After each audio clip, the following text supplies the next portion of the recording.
Ya, kita teruskan mengenai konsep pengendalian internal. Ya.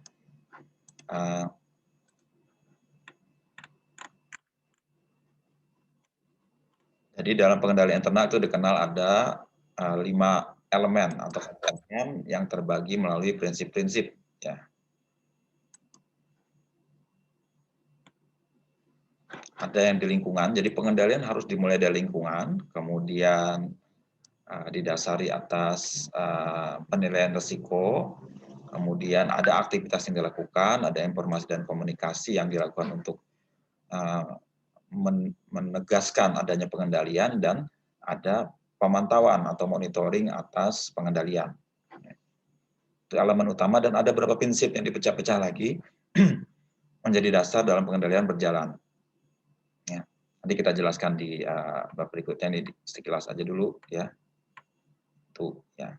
Kemudian COSO ini dalam perkembangan terakhir itu mengarah pada apa yang dinamakan Enterprise Risk Management. Jadi pengendalian sekarang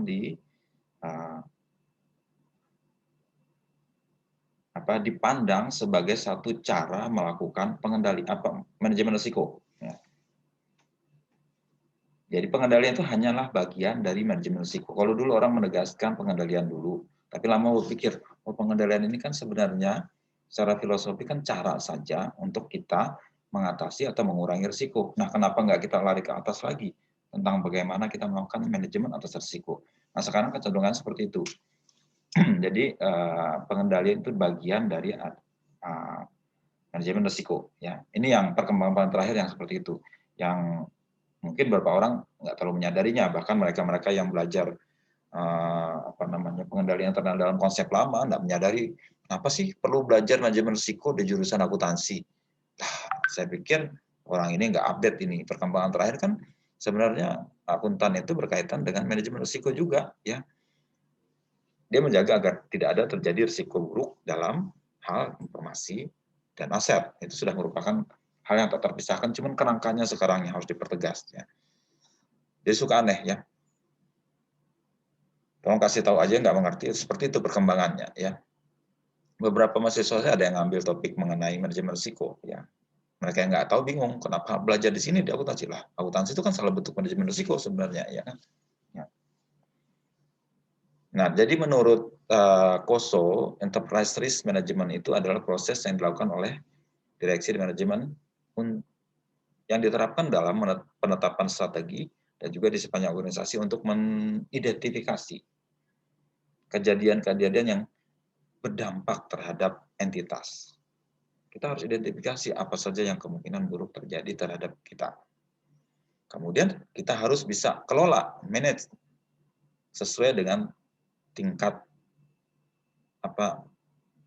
risk appetite itu tingkat toleransi kita terhadap risiko.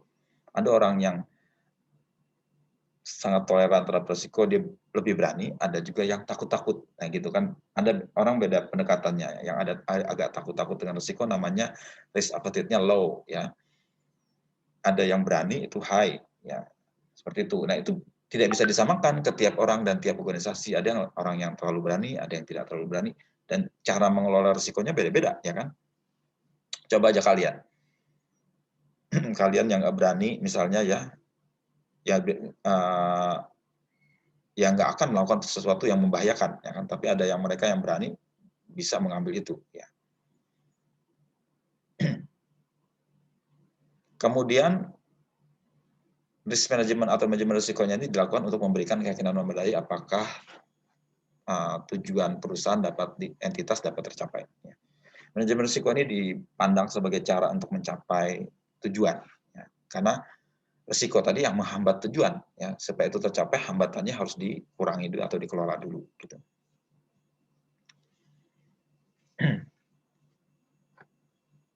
Nah ini pendekatannya ya, sebenarnya risk itu ada lawannya yaitu opportunity, peluang.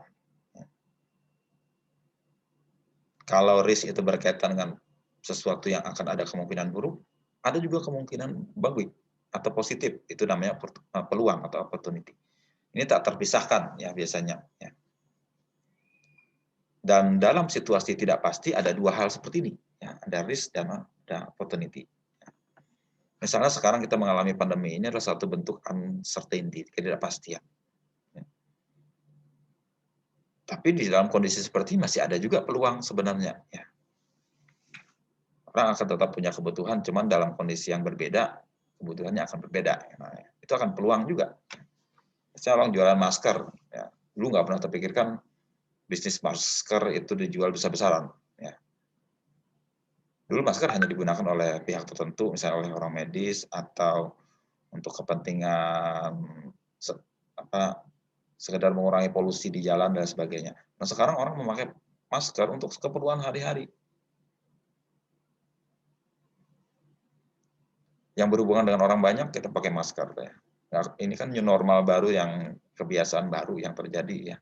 Dulu nggak pernah terpikirkan ini peluang sebenarnya. Dalam situasi buruk pandemi ini masih ada saja peluang yang terjadi seperti itu contohnya.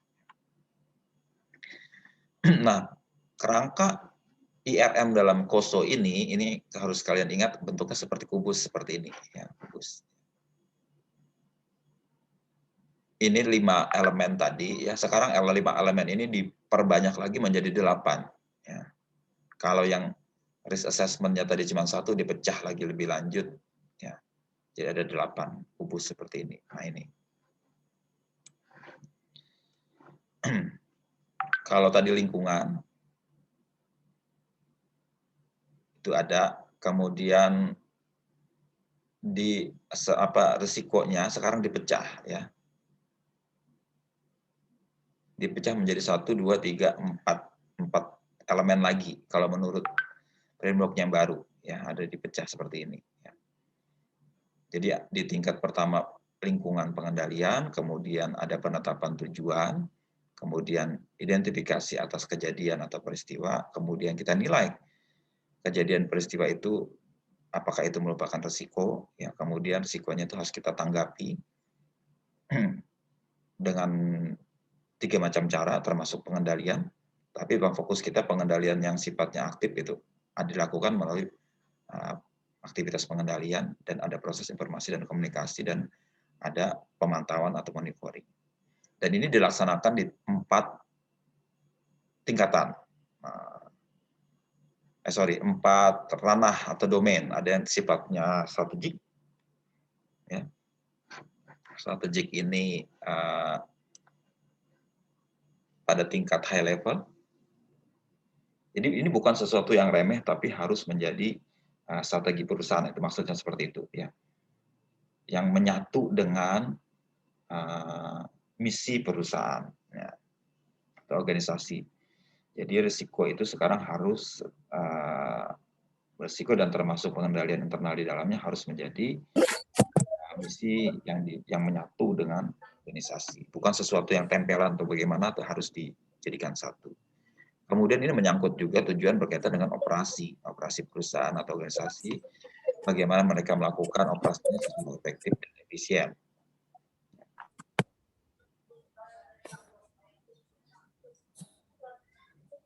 Ya, jadi harus menjadi satu dengan operasi. Ya, operasi kegiatan hari-hari itu harus ada kontrol di dalamnya. Kemudian juga berkaitan dengan pelaporan. Jadi harus ada pelaporan tertentu untuk menjamin laporan perusahaan baik keuangan maupun non keuangan itu akurat, lengkap, dapat diandalkan. Jadi internal control dilakukan itu. Dan juga memperbaiki pengambilan keputusan. Dan juga ada aspek compliance, kepatuhan. Ya, kepatuhan terhadap hukum dan peraturan yang berlaku baik pihak eksternal maupun dalam sesama industri. Nah, tingkatannya ada yang tingkatan entire company. Ya, kalau perusahaan itu besar kan ada induk perusahaan, ada divisi, ada business unit, ada anak perusahaan. Ya, ada tingkatannya bisa diterapkan di semua tingkatan organisasi. Kemudian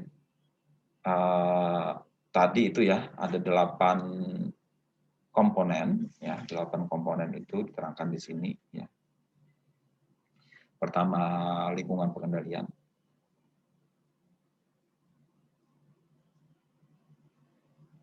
berkaitan dengan budaya organisasi itu. Ya.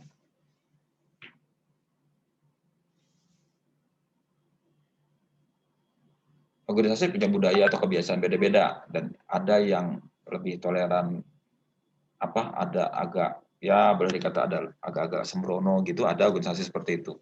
Agak sembrono maksudnya gini, agak-agak lost gitu, tidak terlalu ada kontrol yang memadai, beda sebenarnya. Ya. Tapi ada juga organisasi yang sangat ketat menjaga kontrolnya. Misalnya organisasi militer itu kan ketat sekali ya.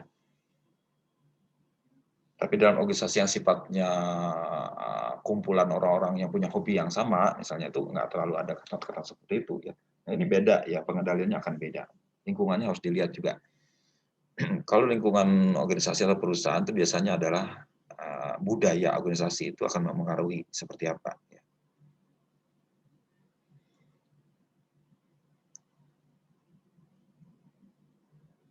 Nah, ini kemudian ada dipecah ya, penetapan tujuan. Jadi tadi itu karena tadi harus menjadi satu dengan strategi, maka harus ada objektif settingnya menyatu di situ. Kemudian dalam rangka manajemen risiko harus ada identifikasi kejadian, ya, yaitu manajemen harus mengidentifikasi kejadian apa yang berdampak terhadap kemampuan perusahaan menjalankan strateginya dan mencapai tujuannya. Kemudian apakah event itu ya, bersifat negatif atau ini merupakan justru peluang, ya. Terus kita identifikasi, ya ada yang sifatnya negatif, kita golongkan sebagai risk, ada yang peluang yang kita anggap sebagai sesuatu yang positif. Kemudian sekali event atau kejadian itu kita identifikasi, kita harus melakukan harus melakukan penilaian atau assessment, ya.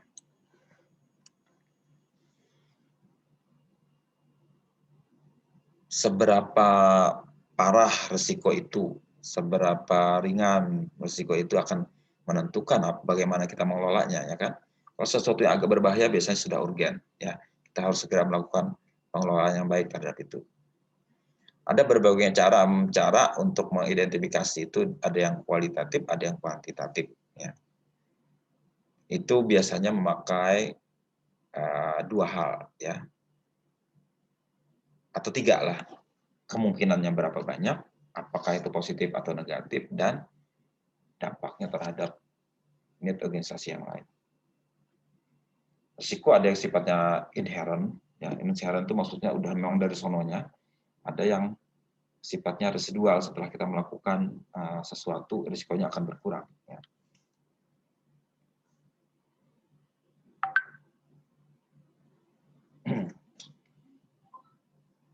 Nah, berdasarkan risiko yang sudah kita nilai tadi, kita melakukan tanggapan, respons. Ya. Respons. Ada berbagai macam cara. Pertama, kita bisa menghindari, avoid. Atau kita bisa mengurangi risiko itu, reduce. Ya. Atau kita bagi saja dengan orang lain, share. Ya. Atau kita nggak melakukan apapun, udah terima apa adanya, terima aja, apapun yang terjadi tanggung sendiri. Nah, itu bisa juga seperti itu, ya kan? Nah, manajemen harus bisa memberikan tanggapan kalau ya proses assessment-nya itu tepat, ya, dengan cara menilai kemungkinannya seperti apa yang saya bilang tadi, keparahan seperti apa, dampaknya seperti apa, dan apa biayanya kalau kita melakukan tindakan respon tertentu, ya. Misal tadi kita menerima risiko ini apa adanya, ya kita harus berani nanggung, semuanya akan kita hadapi misalnya, ya. Misalnya Anda tinggal di daerah yang agak rawan kriminalitas misalnya, ya. Sering terjadi pencurian, ya. Nah, kita harus nilai seberapa parah ini, kan ada beberapa daerah yang lebih aman, relatif aman, ada yang terlalu berbahaya, ada yang sangat berbahaya, ya. Kita tinggal di mana? Kita bandingkan, ada pembandingan semacam itu, ya kan. Misal kita tinggal di daerah yang agak berbahaya. Apa respon kita terhadap ini? Anggaplah kita menganggap ini risiko itu sebagai agak berbahaya, lingkungan kita nggak terlalu aman. Nah, apa yang harus kita lakukan? Kita bisa menerima risiko itu apa adanya, accept. Ya.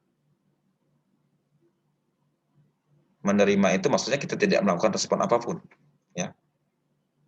Kebiasaan kita yang selama ini berjalan akan tetap jalan. Ya. Misalnya kita terbiasa tidak menutup pintu, ya, atau tidak mengunci barang atau menyimpan barang pada tempatnya, misalnya ya. Tetap kita jalankan seperti itu dan kita menerima risiko itu seperti itu ya sudah. Ya. Kalau ternyata rumah kita kecurian, kecolongan, ya sudah terima saja karena itulah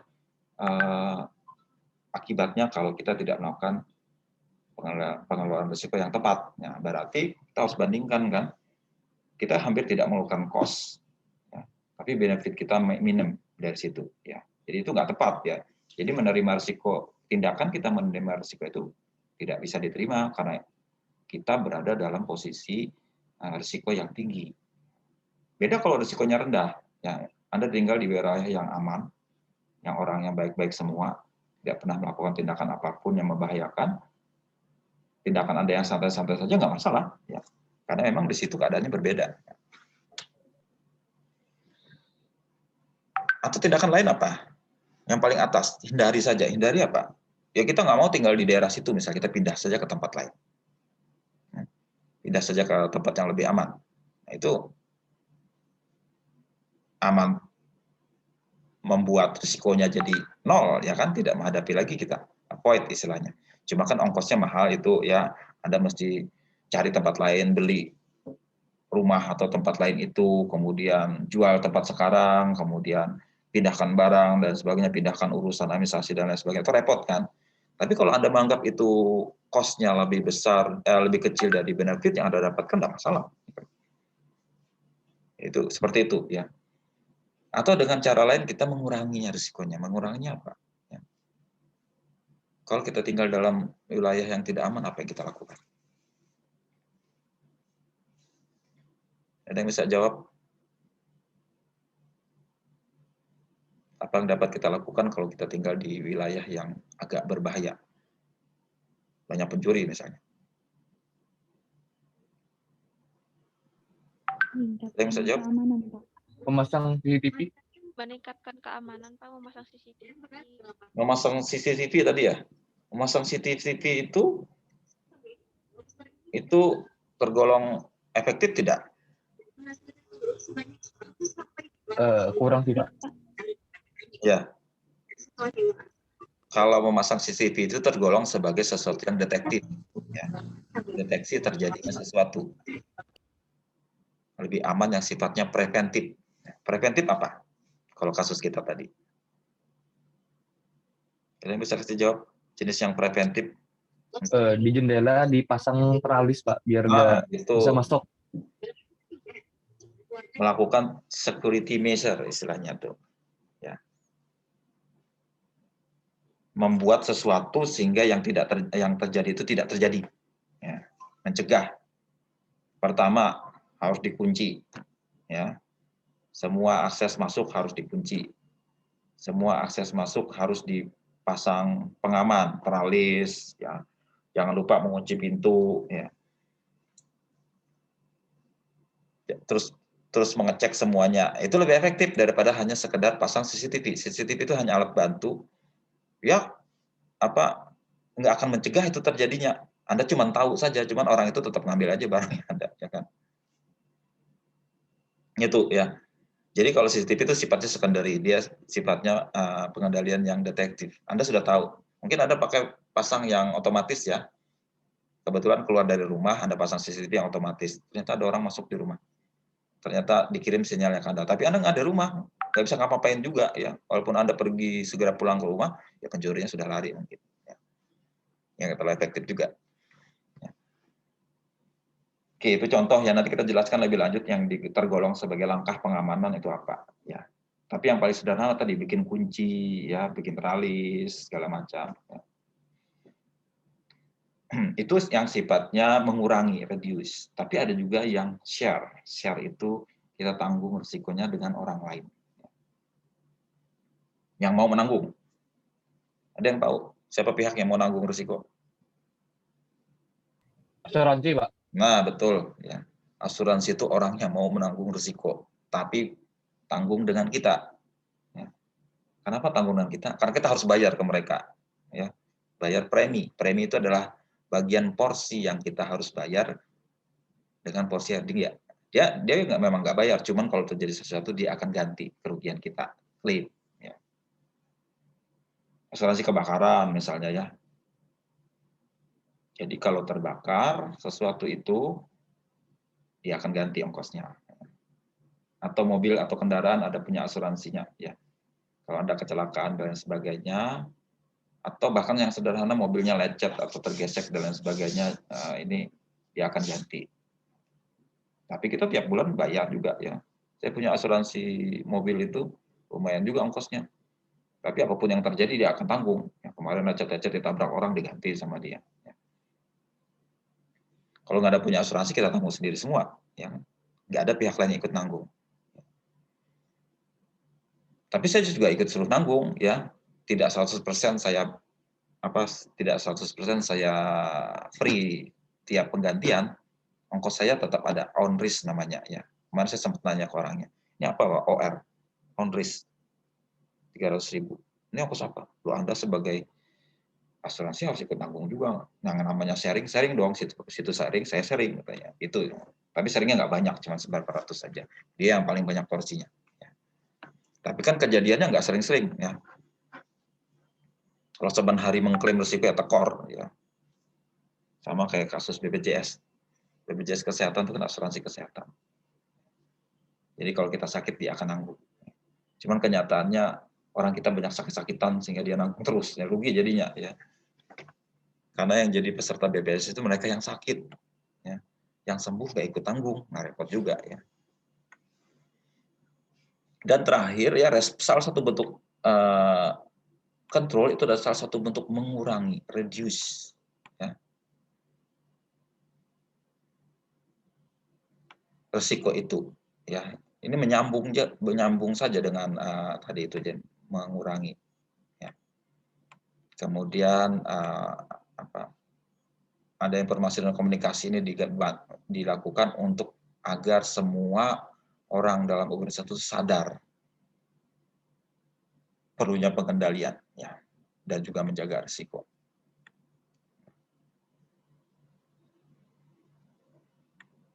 Tapi risiko ini susah gampang ya. Sebelum pandemi dulu orang nggak pernah mengira akan terjadi pandemi segini parah ya.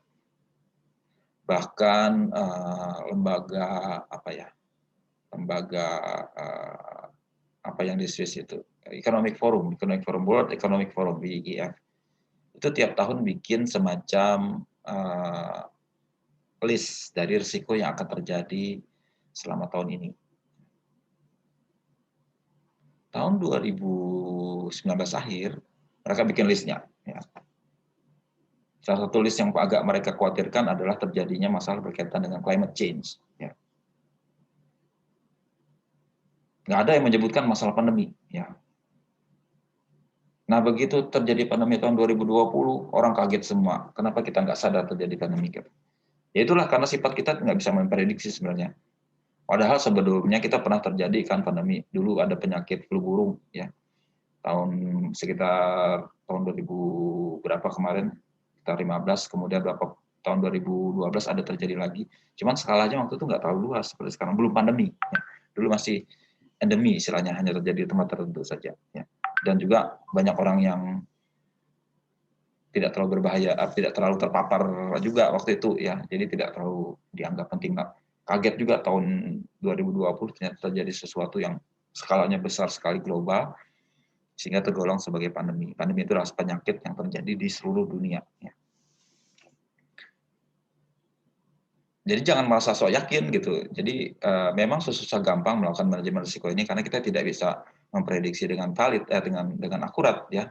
Kita bukan ahli nujum, cuman seharusnya kita kalau manajemen risikonya bagus, kita harus bisa mengidentifikasi itu dengan lebih terukur. Ya.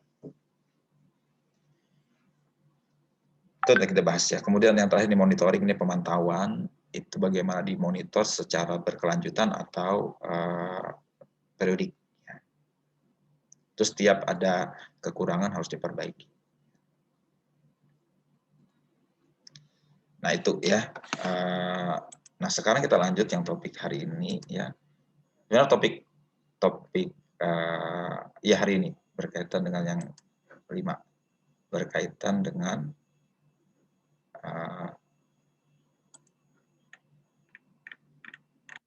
secara rinci.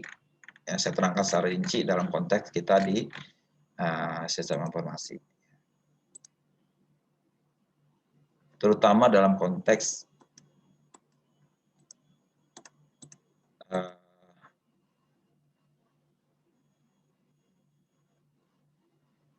aktivitas pengendaliannya, ya, aktivitas pengendaliannya.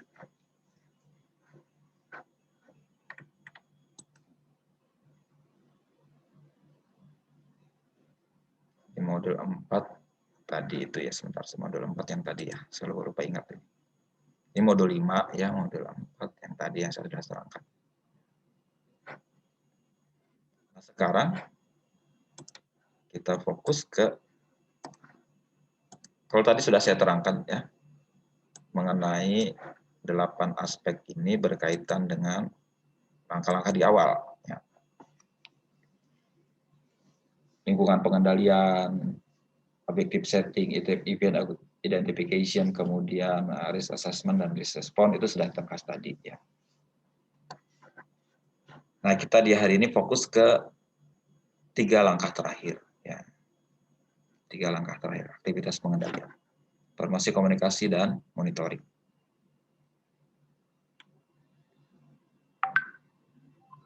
Nah aktivitas pengendalian adalah kebijakan, prosedur, peraturan yang memberikan keyakinan apakah tujuan pengendalian manajemen dapat tercapai dan respons risiko dapat dilaksanakan. Ya. Tanggapan atas risiko dapat dilaksanakan.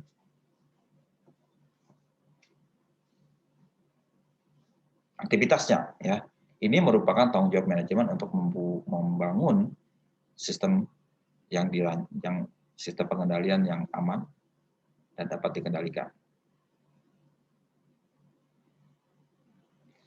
Pengendalian akan efektif kalau itu dirancang dengan tepat. Ya. Dan dalam berkaitan dengan sistem pengendalian berdasarkan komputer, itu harus melibatkan juga orang yang paham tentang sistem komputer. Sistem analis, desainer, dan end user-nya. Kita bahas aktivitinya, kegiatan pengendaliannya. Ya. Nanti di bahan selanjutnya kita banyak membahas sistem proses bisnis itu tidak lupa dan tidak terpisahkan dengan pengendaliannya. Jadi kita pelajari bagaimana proses bisnis dan bagaimana pengendaliannya. Ya. Karena kita menyadari sekarang pentingnya pengendalian dalam rangka mengurangi terjadinya risiko, maka kontrol itu harus juga dilakukan. Dan khusus untuk akuntan, ini akan menyangkut juga dengan pekerjaan mereka sebagai auditor. Ya. Auditor itu bisa yakin tidak terjadi kesalahan, salah saji itu kalau pengendalian itu berjalan dengan baik atau tidak. Ya. Kalau pengendaliannya bagus, berjalan efektif, kita yakin sistem informasinya itu mengurangi terjadinya kesalahan atau kecurangan. Ya. Sehingga waktu kita memeriksa kita tidak was-was misalnya ya. Atau sekalipun kita menilai bahwa pengendaliannya jelek, akuntan biasanya melakukan tindakan tambahan untuk menemukan apakah terjadi salah saja atau tidak. Nah, makanya konsep pengendaliannya sangat penting karena bukan hanya kita merancang, tapi juga proses mengaudit pengendalian itu akan terpakai lagi konsep ini. Ya. Jadi manajemen yang bertanggung jawab bukan pihak lain. Ya. Mereka bertanggung jawab untuk menetapkan aturannya seperti apa dan bagaimana kepatuhannya. It is critical that control be in place. Ya. Bahkan ya harus ada untuk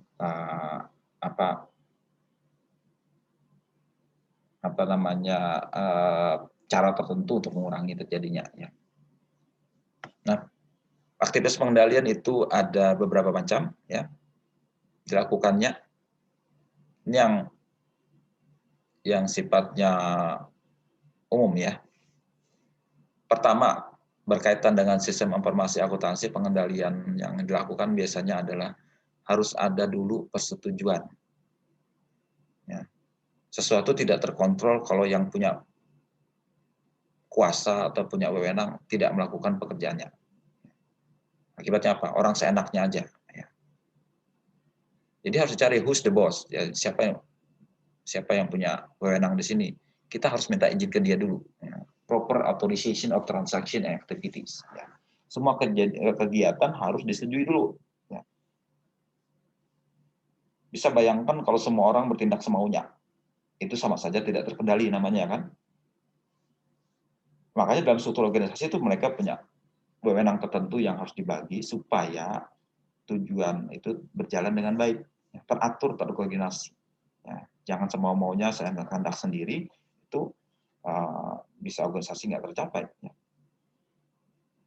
Organisasi yang sangat ketat menjaga itu adalah organisasi militer, ya, karena memang dia punya kondisi yang boleh dikatakan kritikal. Ya. Dia menghadapi musuh. Ya. Salah-salah sedikit nyawa taruhannya, ya itu lebih parah gitu. Jadi kenapa mereka terlalu ketat sekali menjalankan itu, karena ini berkaitan dengan masalah nyawa gitu.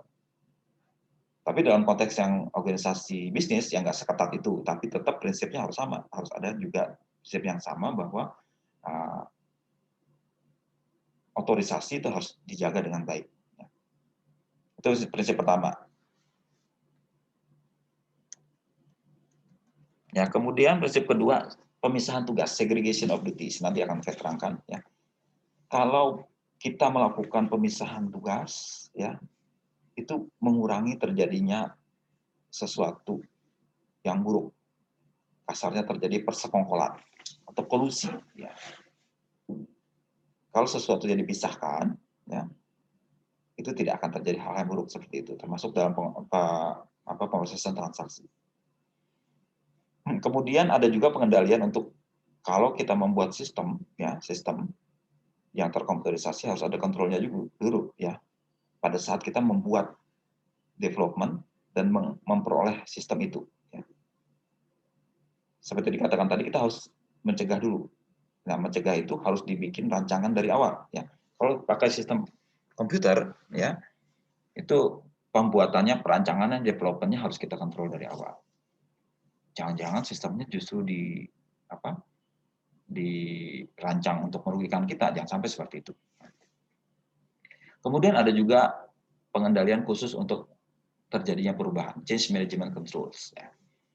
Apa ini? Jadi kalau ada sesuatu yang berubah harus tetap dikendalikan.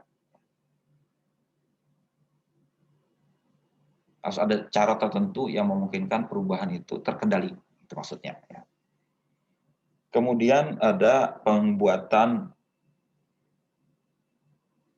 hal yang berkaitan dengan akuntansi adalah membuat dokumen dan catatan. Ya. Dokumen dan catatan itu harus dirancang dan digunakan. Ya. Design and use of documents and records. Maksudnya apa? Transaksi itu harus didokumentasikan, dibuktikan atau diturunkan dalam bentuk hitam dan putih atau bentuk lain, ya, bentuk digital sekalipun, yang membuktikan bahwa transaksi itu terjadi. Ya. Pengendalian akan sulit dilakukan kalau kita tidak punya bukti sesuatu pengendalian itu dilaksanakan atau tidak, termasuk catatannya. Nah, apalagi dalam transaksi bisnis itu harus ada, ya, buktinya. Kemudian aktivitas pengendalian juga bisa dilakukan untuk menjaga aset, catatan, dan data. Ya, tadi yang seperti dicontohkan tadi teman kalian siapa tadi yang pakai teralis kunci itu salah satu bentuk juga aktivitas pengendalian. Ya. Bikin kunci, ya, gembok, ada satpam, ada pagar berlapis. Ya. Kemudian kalau untuk yang sistem online atau digital harus ada passwordnya. Ya. Password itu sama aja dengan kunci, ya kan? Itu menjaga supaya orang yang tidak berhak masuk ke situ. Kemudian aktivitas terakhir dalam pengendalian adalah saling mengendalikan, saling mengecek, independent checks of performance. Kalau ada orang lain ikut ngecek, biasanya kita hati-hati, ya kan? Itu maksudnya, ya, bisa terkendali, bisa ketahuan dengan cepat kalau ada terjadi kesalahan.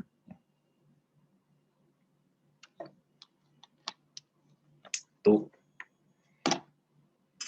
Kemudian berkaitan dengan transaksi, ya, otorisasi. Tadi kan prinsip pertama otorisasi, ya. Kita menjelaskan satu-satu sekarang.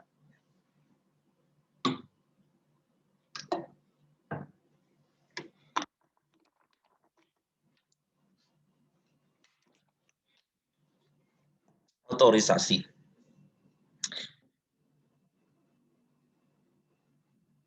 Tapi kalau atasan itu harus mengotorisasi tiap transaksi kerepotan juga, ya kan? Pak, izin Pak, ini minta ini. Ya kalau nggak banyak kejadiannya nggak apa-apa. Cuman kalau tiap detik kita harus minta otorisasi, repot juga atasannya, ya. Jadi manajemen mempunyai waktu dan sumber daya yang terbatas untuk mengawasi tiap aktivitas dan keputusan karyawan. Nah itu gampangnya apa? Untuk mengatasi itu bikin saja kebijakan yang memberdayakan karyawan untuk melakukan aktivitas tertentu, tentu saja dengan kebijakan tertentu, ya kan? Nah ini dinamakan otorisasi, ya. Pemberdayaan ini namanya otorisasi. Ya. Otorisasi ini akan didelegasikan ke unit-unit organisasi yang berwenang. Tentu saja sesuai dengan kewenangannya, ya kan?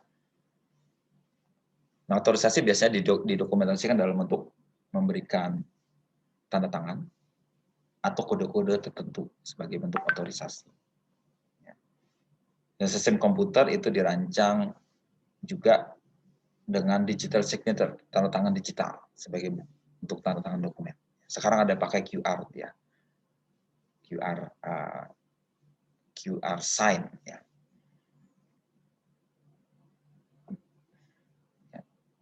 Jadi otorisasi khusus untuk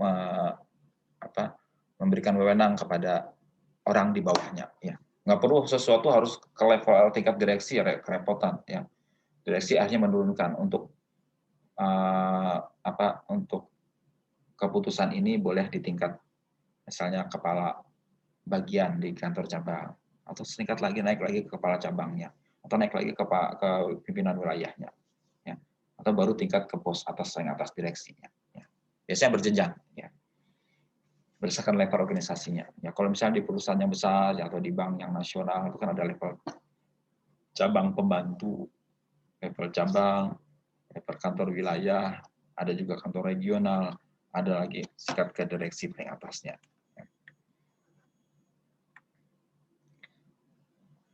Nah, berkaitan dengan otorisasi transaksi ini, ya, biasanya karyawan yang memproses transaksi akan memverifikasi apakah otorisasi perlu dilakukan, ya. Dan auditor juga harus menilai itu, ya. Kalau ternyata transaksi tidak pernah ada bukti terjadinya otorisasi, ya, itu berarti ada masalah pengendalian. Dan untuk itu manajemen harus membuat semacam kebijakan, policy, ya, tentang apa otorisasi yang boleh dilakukan. Ya. Ada dua jenis otorisasi, ya, atau otorisasi. Ada yang sifatnya umum, ada yang sifat khusus. Yang umum maksudnya manajemen memberikan otorisasi untuk transaksi yang rutin. Ya. Udah transaksi yang sering-sering terjadi, nggak usahlah minta otorisasi, kamu jalankan saja. Itu maksud itu. Ya. Tanpa adanya persetujuan, tapi sudah ditetapkan terlebih dahulu. Kamu boleh setujui hal ini kalau ada syarat ini terpenuhi, jalankan saja, tidak perlu harus minta izin saya, gitu, ya. Tapi kalau ada transaksi yang sifatnya tidak biasa atau punya efek signifikan, maka harus ada minta izin dulu, ya. Misalnya untuk untuk transaksi penjualan yang misalnya di bawah 100 juta tuh nggak perlu minta izin, boleh nggak menjual ke sini, nggak usah minta izin. Ya. Cuman kalau lewat 100 juta, misalnya harus minta izin dulu ke bosnya, ini bisa nggak kita jual ke sini? Nah, itu. Karena menganggap itu nilainya signifikan. Ya.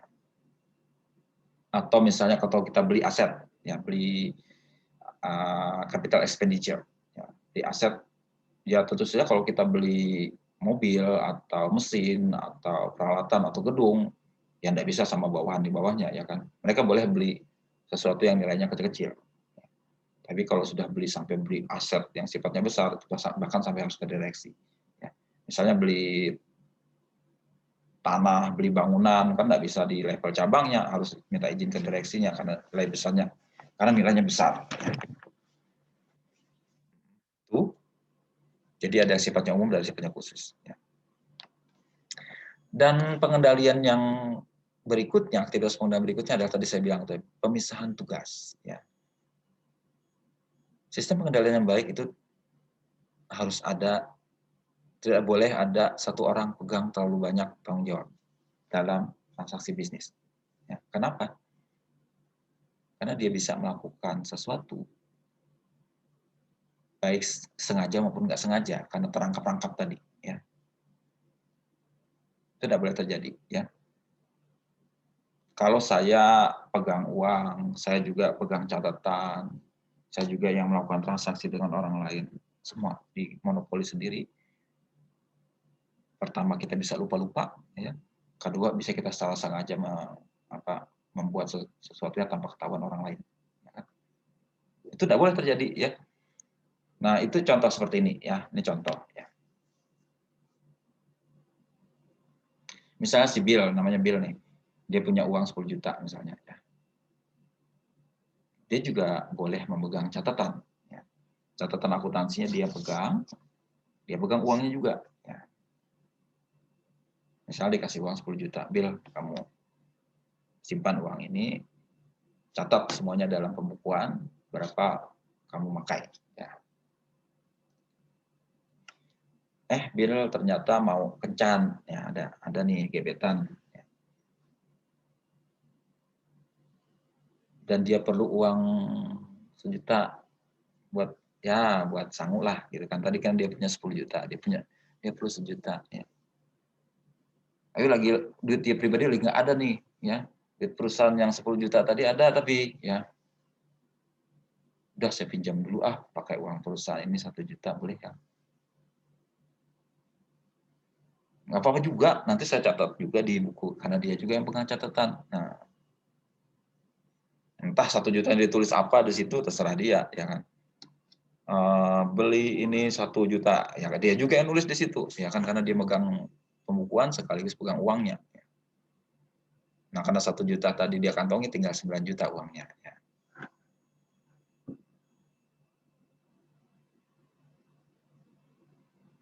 Bagaimana mendeteksinya terjadinya itu? Kita anggapnya sekarang si Bill ini mengambil duit, ya kan?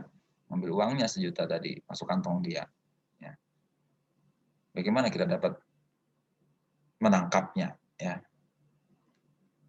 Tapi nanti tunggu dulu jawabannya. Anggaplah sekarang bukan Bill sendirian yang megang duit itu. Ya. Ada orang lain. Sekarang Bill yang megang duit, tapi untuk pegang pembukuannya orang lain. Anggaplah si Mary namanya. Ya. Yang cewek ini, yang agak galak nih orangnya. Nah, berarti ini satu prinsip pemisahan tugas, segregation of duties, ya, dipisah. Yang pegang uang si Bill, yang pegang catatan si Mary, ya. Nah, agak susah kan?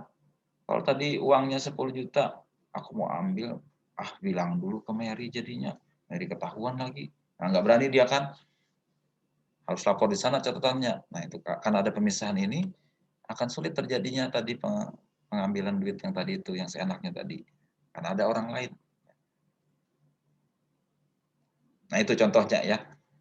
Yang dimaksud segregation harus dipisahkan. Ya. Yang pegang uang dengan pegang catatan beda. Ya. Nah, pemisahan tugas akuntansi itu penting. Ya.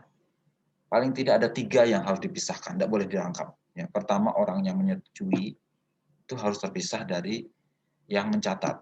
Dan harus terpisah dari yang custody. Custody itu yang pegang. Ya, misalnya kas tadi. Si Bill tadi kan custody, dia megang kas. Tapi recordingnya dicatat oleh, pencatatan dicatat oleh Mary. Di atasnya lagi, atasan mereka yang pegang otorisasinya. Ya. Kalau 3 pihak ini terpisah, itu amat baik terjadinya saling pengendalian. Ya. Otorisasi itu yang menyetujui transaksi dan keputusan, yang mencatat itu membuat dokumen catatan, membuat jurnalnya, kemudian membuat misalnya konsiliasi dan membuat laporan kinerja. Khusus dia dalam hal pencatatan saja. Kalau yang megang ini kasir, misalnya memegang kas, atau petugas gudang menjaga gudang, menjaga barang di gudang, kemudian berkaitan dengan kasir juga yang menerima pembayaran atau yang melakukan pembayaran dan sebagainya. Nah, bila dua saja ini dirangkap, dua tugas saja dirangkap, maka ini akan berbahaya. Problem can arise, akan timbul problem. Nah, jadi ada tiga ini harus dipisah. Harus diingat ini ya. Apa 3 hal yang harus dipisahkan kalau kita melakukan pemisahan tugas? Otorisasi, pencatatan, dan pemegangan, custodial. Yang megang uang harus dipisah dari yang mencatat dan harus dipisah dari yang otorisasi. Jadi saling mengendalikan. Ya. Tidak seenaknya sendiri karena semuanya dipegang sendiri.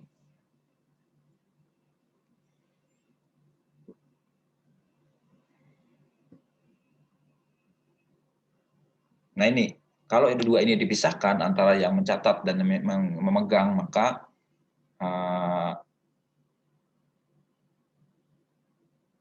ini akan dapat mencegah tadi itu pencurian atau penggelapan uang atau pemalsuan dokumen untuk menyembunyikan adanya penggelapan tadi atau pencurian tadi. Ya. Kan bisa dicegah dengan itu. Kemudian kalau kita rangkap antara yang memegang dan yang mengotorisasi, itu akibatnya lain ya. Kalau ini bisa saja karena dia yang setujui juga, dia yang keluar pegang uangnya juga, maka dia megang sendirian semua, ya semua maunya aja. Jadi bisa saja dia membuat transaksi yang sifatnya fiktif, ya, fiksisius, fiktif, dan menyembunyikan pembayaran tersebut. Bisa jadi seperti itu, ya. Dia juga yang menyetujui, dia juga yang pegang, ya sembarangan aja. Walaupun orangnya terpisah dengan yang mencatat, dia tetap bisa melakukan tindakan itu, ya. Nah, kalau otorisasi dengan recording ini juga dia nggak pegang uang, cuma 2 hal ini dipegang oleh orang yang sama, tetap juga bermasalah. Karena dia bisa mengotorisasi transaksi dan menyimpan catatannya ya untuk transaksi yang sebenarnya tidak ada. Ya bisa aja seperti itu. Ya. Jadi idealnya ketiga-tiganya harus dipisahkan. Ya.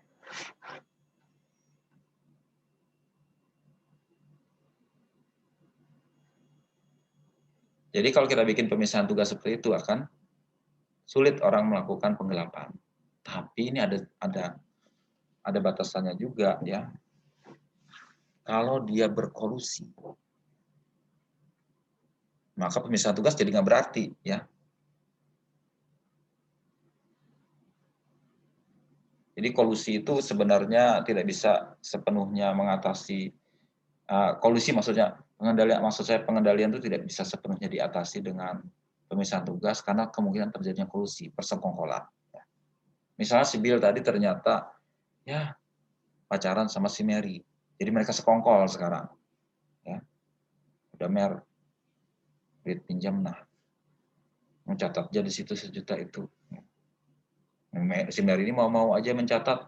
Ya. Nah, itu sekongkol namanya kolusi. Ya, kolusi itu menyebabkan segregation of duty jadi nggak berjalan dengan baik. Maksudnya itu mereka saling mengecek, saling menjaga, sekarang nggak terjaga. Nah, bisa jadi kolusi bukan hanya di level di sesama karyawan, bisa juga kolusi dengan pihak luar, ya kolusi dengan customer maupun vendor. Ya.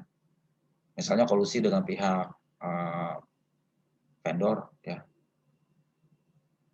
harganya dinaikkan, atau dengan customer juga bisa jadi harganya dinaikkan, ya supaya ada orang kita menyebutnya markup, ya markup dinaikkan harganya, ya, supaya kenaikan itu dapat dikantongi salah satu pihak nantinya. itu kan nggak bagus kan, merugikan perusahaan jadinya. Ya. Atau dengan harga yang sama, ya, tapi substandar barang atau jasanya. Ya. Atau justru pembayaran yang nggak pernah terjadi tapi dibikinkan buktinya. Bisa jadi seperti itu karena mereka sekongkol. Ya. Atau justru bikin double, ya, tagihannya bikin double. Nah, ini yang juga harus kita waspadai, ya. Pemisahan tugas juga harus diwaspadai, ya, dengan baik, ya. Dengan pelanggan itu kebanyakan berkaitan dengan pemberian pinjaman atau asuransi, ya, atau menerima aset dengan diskon price, dengan harga diskon, atau penghapusan utang, ya, atau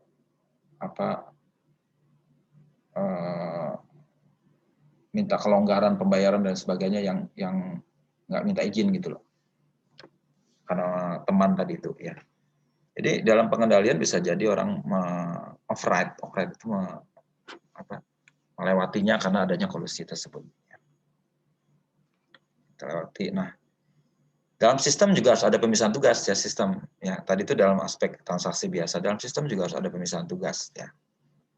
Kalau kita pakai sistem komputer itu harus dipisahkan, adminnya berbeda dengan network, berbeda dengan orang security-nya, berbeda dengan change management dan user-nya, ya. Maksudnya gini, mereka yang merubah sesuatu jangan juga punya wewenang terhadap me-inputnya. Kalau dia bisa me-input, bisa merubah, dia bisa otak-atik sistem dengan yang menguntungkan dia. Itu harus dipisah betul-betul, ya. Mereka yang jaga harus dipisahkan dengan yang operasional. Sistem analis, programming, computer operation, library, dan data control harus dipisahkan juga. Ya. Nah, kemudian aspek tadi lain juga diterangkan tadi itu adalah berkaitan dengan pada saat kita membuat sistem terkomputerisasi, kita harus menjaga agar ada control pada saat development dan acquisition-nya, ya. Harus ada metodologi yang formal, tepat, dan terbukti agar pengembangan sistem, akuisisi, implementasi, dan maintenance-nya itu sesuai. Ya. Harus ada strategic master plan-nya, kemudian project control-nya harus ada, kemudian data processing schedule-nya seperti apa. Ya. Dan juga harus ada semacam steering committee, panitia pengarahnya, kemudian sistemnya itu harus dinilai terus-menerus dengan performance evaluation atau measurement, kemudian setelah sistem diterapkan harus ada review atau pemeriksaan setelah sistem berjalan. Ya.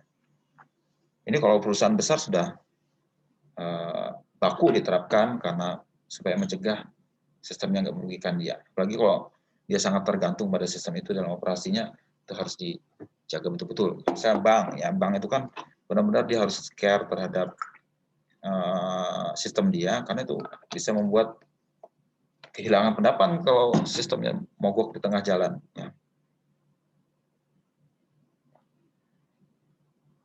Ya itu.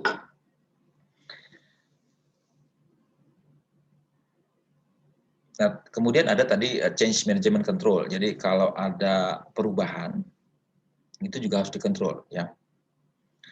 Proses untuk memastikan apakah perubahan tidak mempunyai efek negatif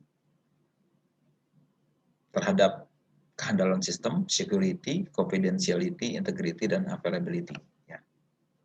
Jangan sampai kita merubah sesuatu justru mengacaukan sesuatu, ya, seperti itu. Kemudian documentation dan record, ya, harus ada dokumentasi. Ya, di bab sebelumnya, di bagian sebelumnya sudah kalian pelajari, dokumentasi segala macam, ya, itu harus ada. Ya. Bagaimana setiap transaksi harus tercatat secara manual maupun secara digital. Ya. Untuk itu pertama dokumennya harus kita rancang dulu yang tepat. Ya. Kita rancang, kita bikin, ya, semua data yang perlu bisa masuk ke dokumen itu, jangan ada yang ketinggalan, ya, sehingga bisa terkendali. Kemudian setelah itu dicatat, maksudnya dicatat di masukkan datanya ke dalam sistem dengan akurat dan lengkap. Nah, berkaitan dengan desain tadi, formulir yang ada itu harus sebisa mungkin simpel, tapi tetap harus memasukkan data-data yang penting secara efisien, terus meminimalkan terjadinya kesalahan, memfasilitasi review dan verifikasi. Ya, harus ada juga tempat buat. Jadi kalau dibikin form itu harus ada data yang mau dihimpun apa, kemudian jangan sampai salah-salah di situ, kemudian ada form apa tempat tertentu untuk terjadinya pemeriksaan dan verifikasi. Terus ada tempat juga buat otorisasi, siapa yang mengotorisasi transaksi ini, ya, sehingga bisa dibuktikan dalam dokumen tersebut. Ya. Kemudian dokumen yang dirancang dengan baik harus diberikan nomor. Kalau dokumen manual, biasanya nomor itu sudah ada duluan. Ya. Organisasi yang baik biasanya bikin dokumen yang nomornya tercetak di sini, tercetak duluan, bukan tercetak kemudian, tercetak duluan supaya bisa terkontrol untuk mengurangi penggelapan kecurangan dalam hal pemrosesan transaksi. Transaksi yang tidak pakai nomor tercetak berarti transaksi ilegal sifatnya, yang tidak benar, tidak terotorisasi, sehingga bisa tercatat dengan baik. Bahkan dihimpun, dicatat nomor sekian itu harus ada logbooknya, catatannya. Ini untuk transaksi yang mana, Ternyata ada transaksi yang dihapuskan, berarti dia transaksi yang tidak betul. Ya. Kemudian dokumen dan catatan juga harus bisa memberikan jejak tertentu yang dapat diaudit nantinya, audit trail istilahnya ya. Jadi kalau kita mau telusuri, ada buktinya semua. Ya. Dan juga kalau ada kesalahan kita bisa telusuri kemana. Ya. Kemudian aktivitas selanjutnya adalah berkaitan dengan menjaga aset. Nah ini yang tadi itu, ya, menjaga aset baik fisik maupun data.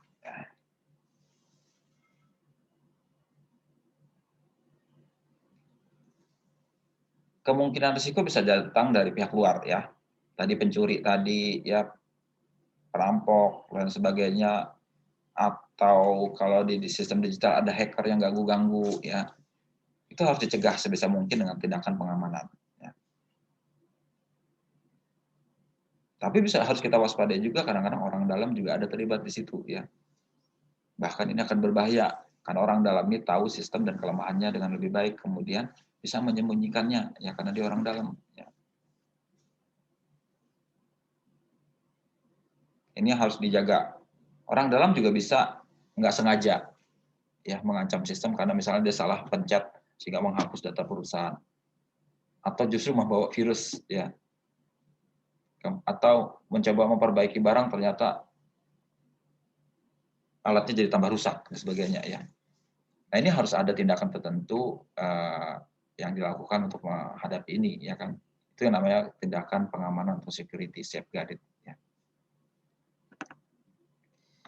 Kemudian tadi aspek aktivitas pengendalian lainnya adalah menjaga aset ini. Ini adalah langkah-langkahnya. Pertama, kalau kita menjaga aset, kita harus lihat dulu aset ini sesuai apa tidak, ya, dengan catatan. Kalau catatannya berbeda dengan fisiknya, berarti ada sesuatu, barangnya diambil, hilang, atau bagaimana. Jadi untuk mencegah itu terjadi, kita bikin catatan. Ya.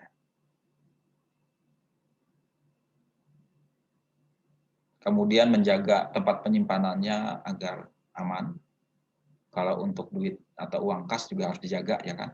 Ada cash register, ada safe deposit box, ada brankas-nya itu, ya. Brankas itu adalah lemari besi yang khusus menyimpan untuk menambah harga, ya. Kalau pernah lihat brankas kan, ya, brankas itu yang lemari besi yang tebal sekali, ya. Bahkan itu anti kebakaran kalau katanya sih, barang di dalamnya nggak terbakar katanya kalau seperti itu. Deposit box. Dan kalau pakai itu kuncinya bisa bermacam-macam, ya. Pernah lihat brankas nggak? Dia pakai kunci yang berputar ini, yang ada putar. Dia kalau sistemnya manual ya, kita harus ingat nomornya. Ya. Putar angka 1, putar balik lagi angka 2, ya, gitu. Saya pernah jadi kasir dulu, pegang brankas, jadi saya ingat. Jadi saya harus hafal dulu kodenya. Ya. Kodenya itu dibikin di depan biasanya, dibikin di depan. Kita bisa bikin sendiri, cuman di-clap gitu. Nanti begitu, kita sendiri yang cuma tahu kuncinya. Ya. Kuncinya selain kunci fisik, ya, dia punya kunci tambahan yang mirip seperti password secara manual, ya. Pakai kode angka, ya. Misalnya 3, 7, 8, 9 kode kita. Kita putar di angka 3, putar ke kanan angka 7, putar ke kiri angka 8 tadi, putar ke kiri angka 9. Ya. Setelah cocok semua, buka dia, seperti itu. Ya. Di apa? Itu kan sistem setengah manual, sebenarnya agak repot ya. Kalau sistem digital sudah sangat otomatis pakai kode tertentu aja masuk ke sistemnya. Seperti kalian masuk ke ATM misalnya, itu kan ada PIN-nya, tiap orang beda-beda. Kemudian hal berikutnya dalam menjaga aset adalah membatasi akses ke aset. Sama seperti tadi ya, bikin kunci, bikin pagar, bikin teralis, itu kan menjaga orang tidak bisa sembarangan masuk gitu.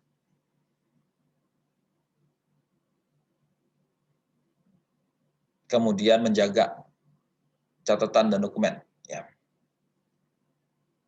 Catatan dan dokumen itu jangan sampai terbakar, hilang, rusak dan sebagainya. Itu harus dijaga ya. Makanya kalau untuk gudang arsip dan sebagainya itu harus dijaga juga ya. Bikin tempat yang anti api, anti segala macam ya. Apalagi dokumen penting harus dibatasi dan dijaga betul-betul. Kemudian tadi disebutkan juga dalam aktivitas pengendalian itu adalah mengenai pengecekan independen secara independen, pengecekan kinerja secara independen. Ya. Ini jadi orang itu saling mengecek satu dengan lainnya. Ya. Apalagi kalau kita pakai pemisahan tugas. Ya. Pemisahan tugas semakin ada nilainya bila ada independent check, yang saling mengecek satu dengan lainnya. Kalau dipisah tanpa ada pengecekan nggak terlalu berguna juga, jadi harus ada dipecahkan. Misalnya kasus si Bill dan Mary tadi, ya. Anggaplah si Bill pakai duit, nggak lapor ke Mary. Ya. Nah, Mary nggak tahu kalau nggak dibandingkan, ya misalnya ya, Bill ambil uang 1 juta, kemudian besoknya mereka saling mengecek. Bill, uang kamu di kantong di brankas berapa sekarang? Saya mau cocokkan dengan catatan saya nih. Catatan saya 10 juta. Oh, si Bill geragapan.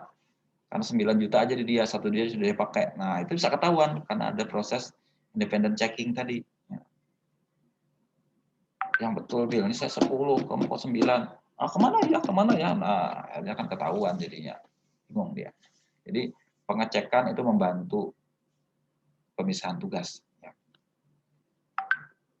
Jadi saling dicek antara buku dan uangnya. Nah, independent check bukan hanya itu ya, bukan hanya saling mengecek pembukuan dan fisik, tapi ada cara lain juga ya, misalnya mengecek antara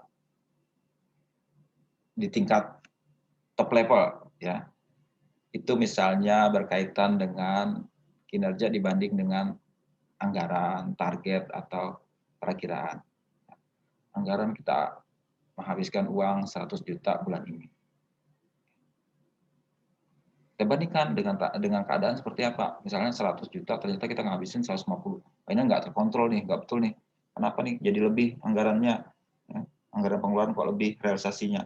Nah, itu kan salah satu bentuk pengecekan, ya kan? Atau kita cek berdasarkan kinerja tahun lalu. Tahun lalu segini, tahun ini kok segini ya. Kenapa nih, ada apa nih? Nah, gitu. Ya. Atau kita bisa bandingkan dengan kompetitornya. Itu tingkat top level. Ada juga yang secara detail di dalam data.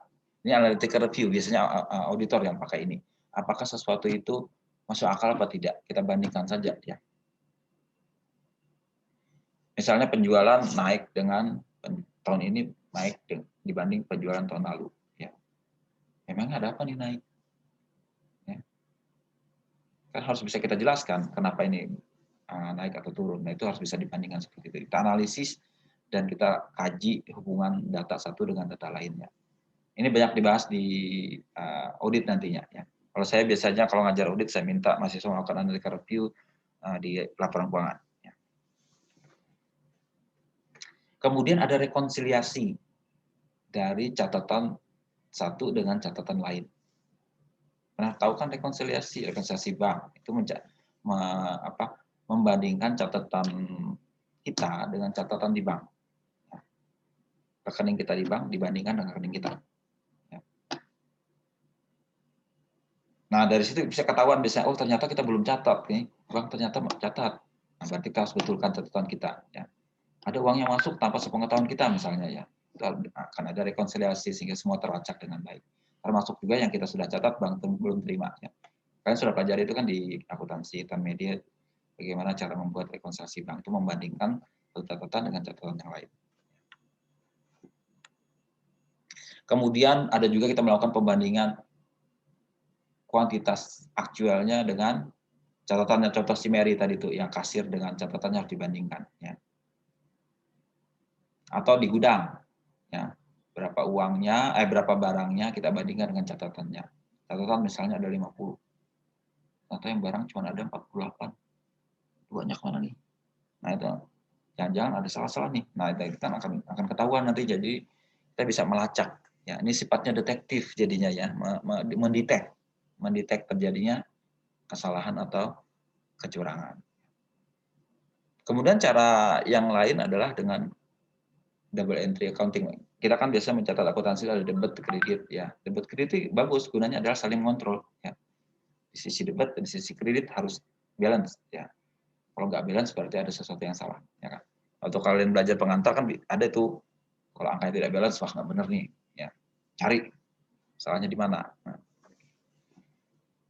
Kemudian ada juga independent review, itu maksudnya satu orang memeriksa kerjaan yang lain. Ya. Dia periksa betul-betul pekerjaannya oleh orang lain.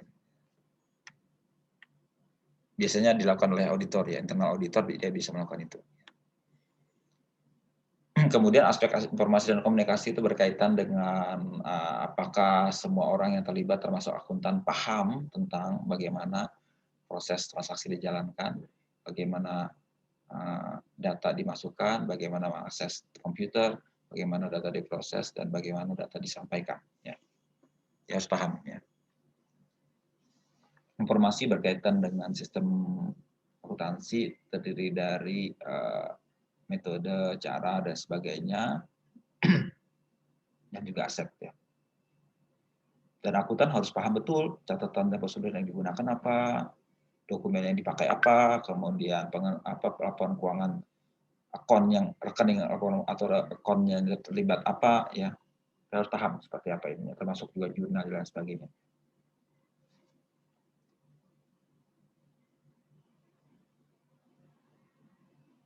Sistem informasi akuntansi terutama membantu dalam hal ini adalah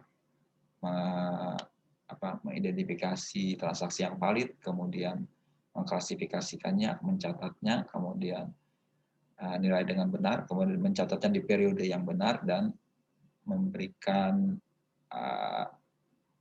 menyajikan transaksinya itu dan memberikan pengungkapan yang diperlukan.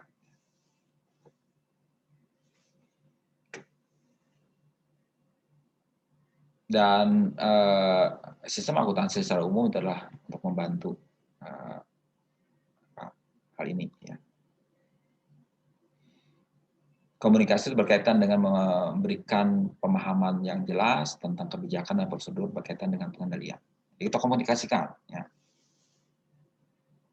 Termasuk juga memberikan informasi tentang kinerja kita seperti apa dan sebagainya. Ya.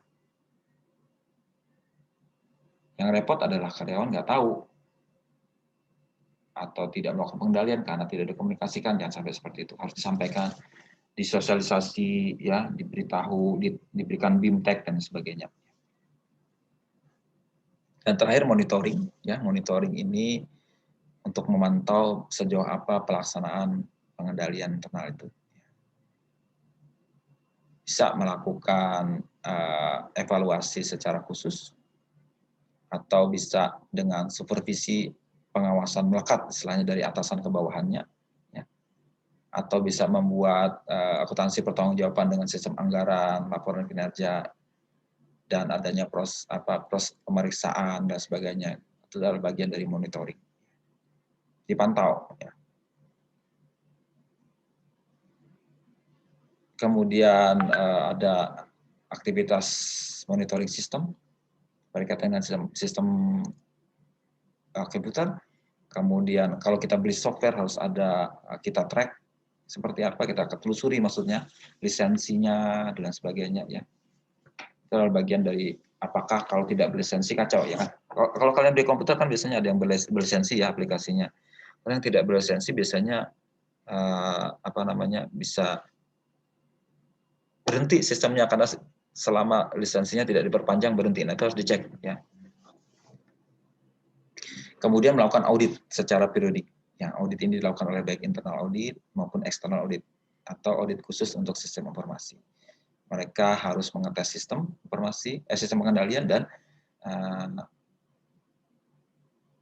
mencari atau menyarankan apa untuk perbaikan sistem pengendalian itu.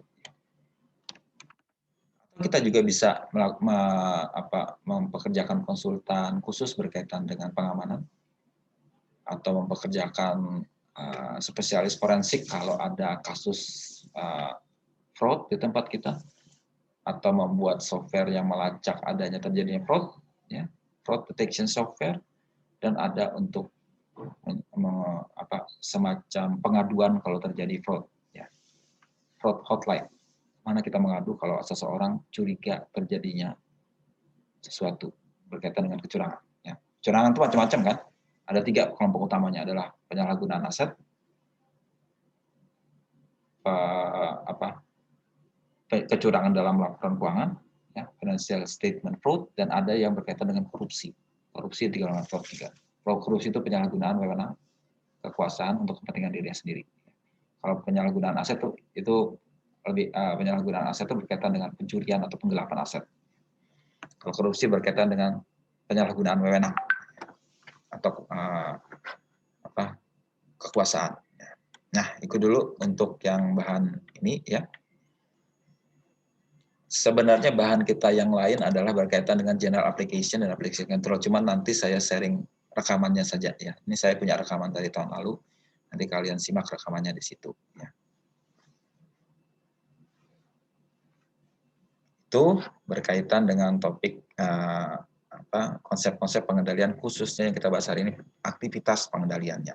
Ya. Nah, aktivitas pengendalian ini akan diterapkan di tiap proses bisnis yang akan kita pelajari nanti. Proses bisnis pendapatan, proses bisnis pengeluaran, proses bisnis sumber daya manusia dan produksi, kemudian proses bisnis pendanaan, kemudian sistem secara umum berkaitan dengan general ledger reporting system. Itu di tiap itu ada semua ya, makanya dijelaskan dulu karena itu akan jadi diterapkan di tiap proses itu nantinya. Itu ya, nanti saya beritahu di grup dan di platform kita di Nueva ininya, bahannya di situ saya sharing di sana.